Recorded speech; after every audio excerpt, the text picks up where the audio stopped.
What is it like being a Jamaican in Switzerland? Hi, I'm Xavier Murphy, founder of Jamaicans.com. And today in Jamaicans to the World, I talk to Norman Garrick, a Jamaican living in Switzerland. Hi, Norman. Good day. How are you? Good afternoon. It's a lovely afternoon here. Thank you. I can see that you're outside. I know when people think about Switzerland, I'm thinking cold weather and sun, but looks like a lovely day out there today. It is, and it's the end of the heat wave that has been sweeping all of Europe. But we didn't get it so hard. But for me, it was not good. Hot weather don't deal. I don't deal with hot weather so good anymore. Really? So tell us a little bit about your background and the story of how you got to Switzerland. Okay, so I was born in Kingston. I don't know if they still say this, but I was born under the clock at Victoria Mutual in Kingston. I grew up living on the edges of Kingston in 7 Miles, Rockfort, and then Spanish Town.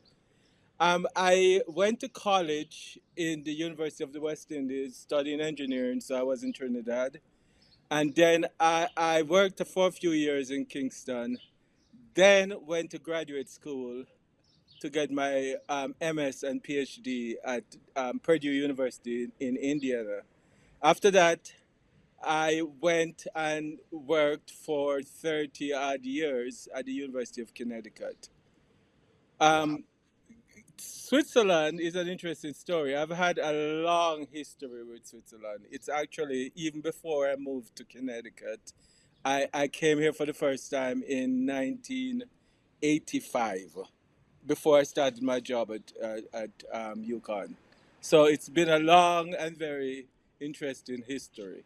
What intrigued you about Switzerland and that 1985 trip? What took you there in 1985? Well, it was a total accident. It came from a casual conversation I had with a Swiss woman that was living in Indiana at the time, and she dared me to come visit and to come for Christmas. And I saved my pennies the whole semester and saved up the $700 needed to fly across to Switzerland. I came. I spent 3 wonderful weeks with her and a friend from Trinidad. It was just, I actually wouldn't say that I fell in love with the place, but it was enchanting because that was my first time across the Atlantic. So it was great. So a couple of things. What part of the season? Which season did you get there That when you was first Christmas, visited? Christmas time. Yeah, so that was kind of well, I was coming from Indiana, which is really cold. The cities here don't get that cold. So it wasn't so much a problem. It actually was a better winter than staying in Indiana. And what did you know about Switzerland before going there?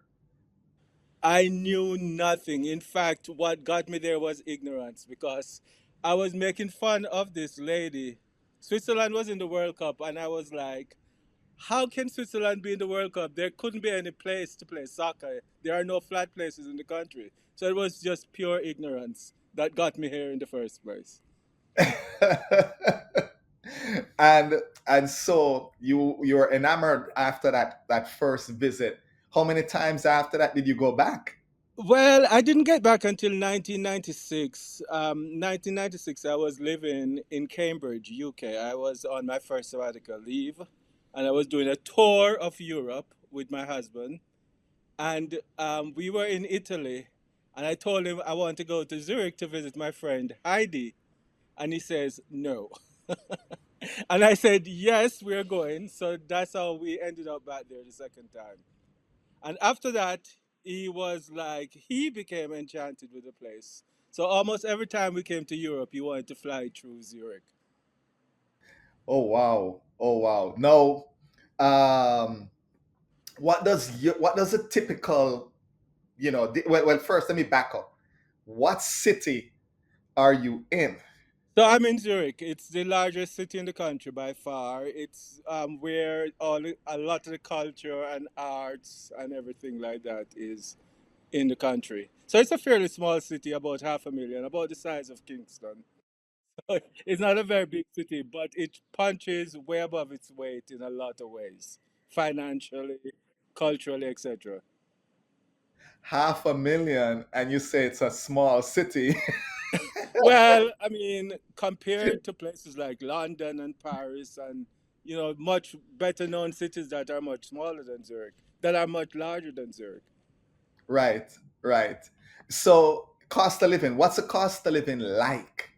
Uh, so that's kind of complicated. Prices are generally higher than the US. But one of the savings that is really important to me professionally and also personally is that we don't need to have cars. So that's a huge saving from the transportation point of view. So that helps a lot. What has made the situation really bad recently is the collapse of the US dollar. So it went from 90 cents to the Swiss franc down to 80 now. So that's led to a 15% increase in our cost of living just in the last 3 or 4 months, thanks to our new government. Mm. So, what's the culture people like in Zurich, around Switzerland? I'm interested also in the work balance and so on. Yeah, another complicated question. I think there's a lot that I like about Switzerland. um, I like how people interact on the streets. That's something that I find very different from, say, Jamaica. Like every interaction, you bump into somebody, it becomes a pleasant exchange of just interests. But it's also a difficult place to meet people and to make friends. But I don't know if that's necessarily Switzerland or that is just that I'm not in my 20s anymore. In terms of the culture, I really appreciate the fact that people are really concerned about how the city functions, how the society works, etc. One of the things that sets Switzerland apart is this idea of direct democracy. So people get to vote on everything that affects their lives. Like, are we going to build another train line or a highway or something like that? Expand the park. So all of that get debated and discussed, and it really makes for a society where people are really thinking about these things at all different levels. Okay, I see. I know it's almost like a hub, right? Within itself, with again, you live there. I've only traveled through the airport. I mean, I've been there twice, but quite a merge of cultures. Would you say that that's true, in terms of people? That's definitely true. Yes, I mean, well, firstly, the country is a multi ethnic country. It has four national languages. I don't know of many countries in the Wait. world where, Four. yes, it's the biggest part are Germanic languages, then French, then Italian, and then a tiny minority speaks something called Romansh. But that is just the official side of things.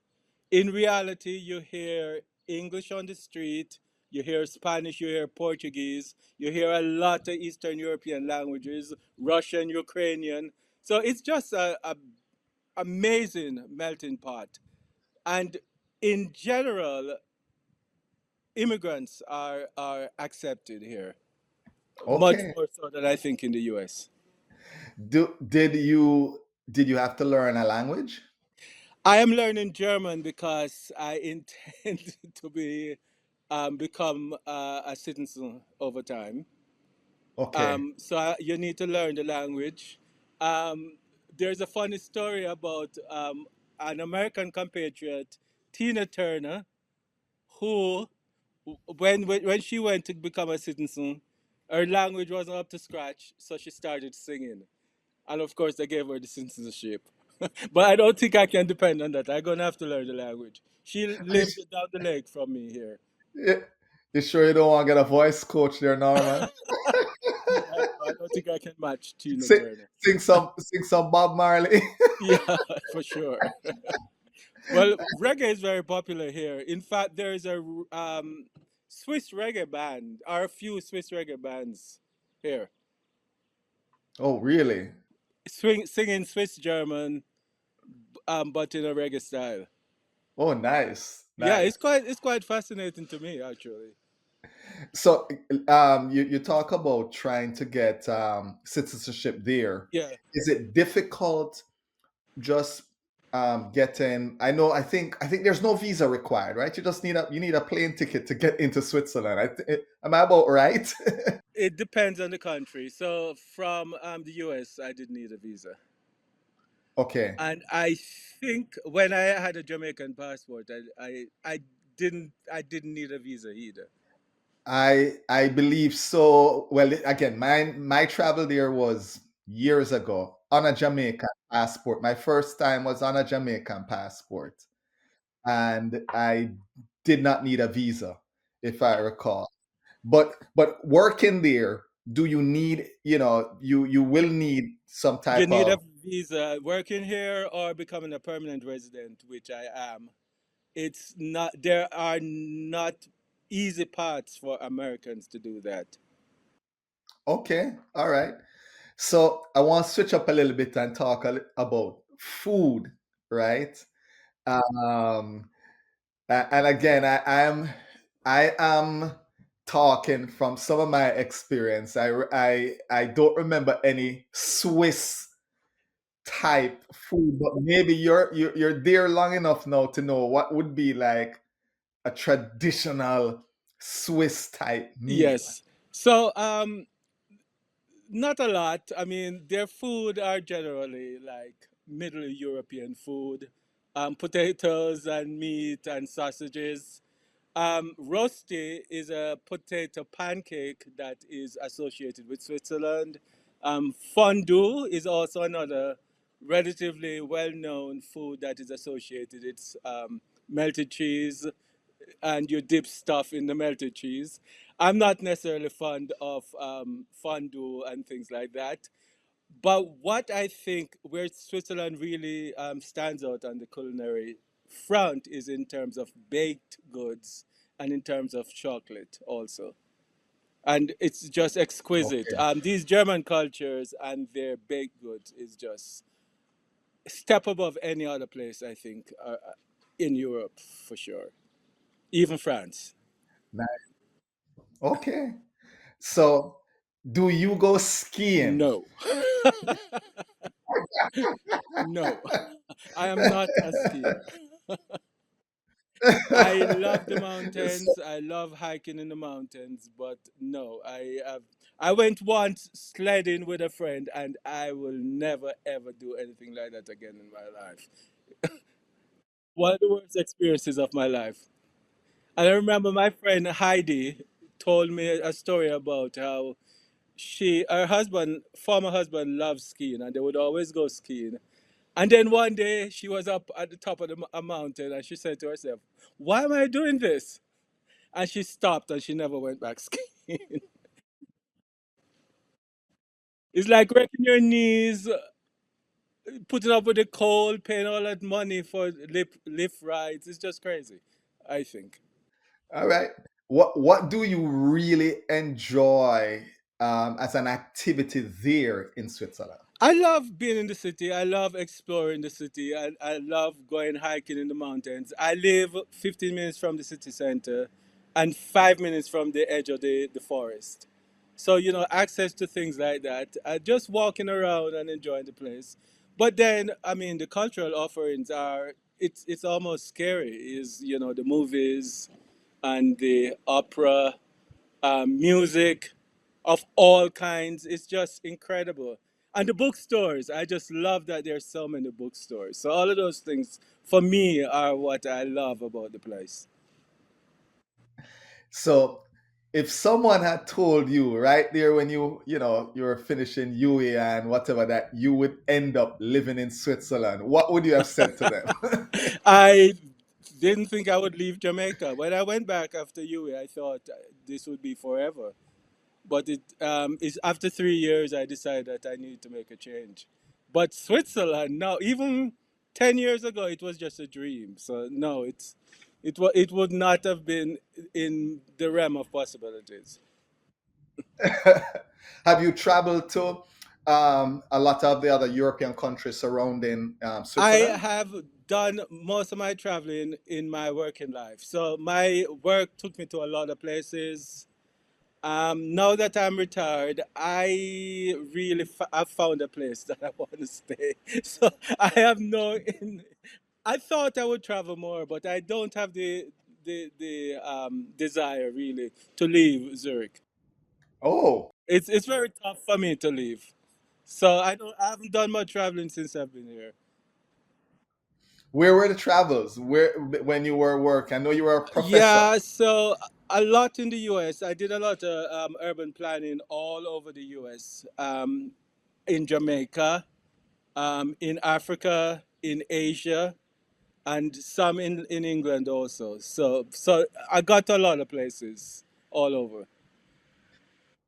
It sounds like you're well traveled, and so I get it. You're like, I'm I'm settled settled now. now. Yes, I mean I was looking at some of the pictures from you had asked for pictures, so I was looking at pictures, and I look at some years, and I couldn't believe how much traveling I did in some of those years, all over the place. What? Give me one place you remembered, and you had a great memory of that you traveled to. Oh boy, I enjoyed traveling to Sierra Leone, Freetown, just after the war, and I just was so fascinated with the place. Um, it was a project that was being organized by the Prince of Wales at the time, so it was very interesting because I got into very interesting or important levels of the government to talk about this particular project. One of the things that struck me was how people consider Jamaica from the perspective of a place like Sierra Leone. At the time, I always thought that Jamaica was a poor country, but going to Freetown after the war, it made me realize just how much we had in Jamaica. It was kind of an eye-opening experience to be there and compare it to a place like Jamaica. Hmm. I see. I'm going to switch up back to Switzerland. When you typically tell folks, hey, I'm originally from Jamaica, what are the type of questions you're getting? Well, people are fascinated by Jamaica. In fact, just this week, someone I went to get a um, I was in a service place, and this lady asked me where I'm from, and she said, "Oh, I recognize the accent," and I was a little bit surprised by that. But people are aware of Jamaica and Jamaicans, and it's not necessarily about any one thing, but they see it. It's a brand that carries weight in a place like Switzerland. Oh, indeed we are. Indeed we are. So, if you had one piece of advice for a Jamaican or anyone who is thinking of relocating to Switzerland, what would that one piece of advice be? Yeah, well, there's a lot I love about Switzerland, the beauty of the place, etc. One of the things that surprised me and sometimes gets to me is what happens in November when the fog um, descends on the city, and you're sitting, and every morning you wake up, it's gray, and this goes on for weeks after weeks after weeks. You start to feel like you need to escape. But the one thing that I really find that I've not really enjoyed is it being under the fog layer for months, for weeks after weeks after weeks.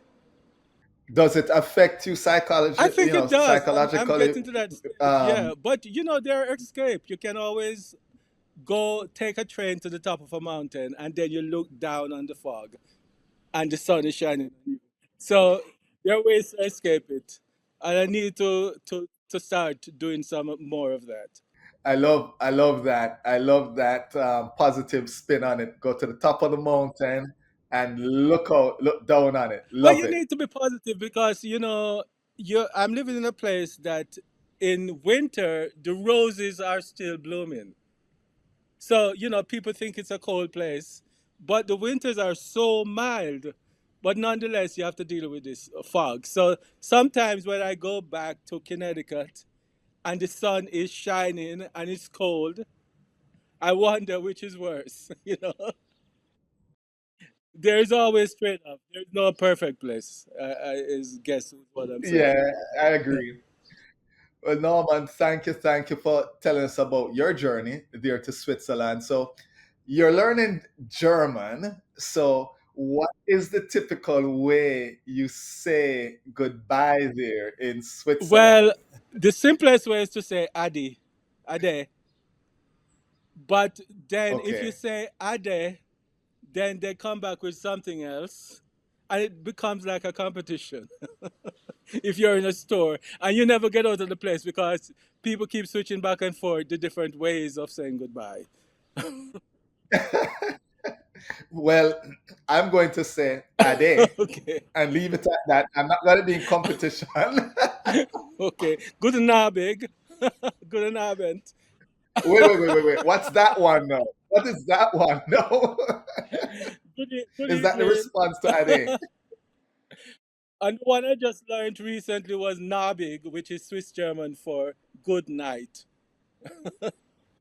Okay, so na Abe? Guten Abend. Abig is Swiss Good. German for Okay, Abend, which is evening. Guten Abe. Abig. Did I get it Abig. right? Abe. Yes. Okay. But Swiss German. Thanks again, Norm.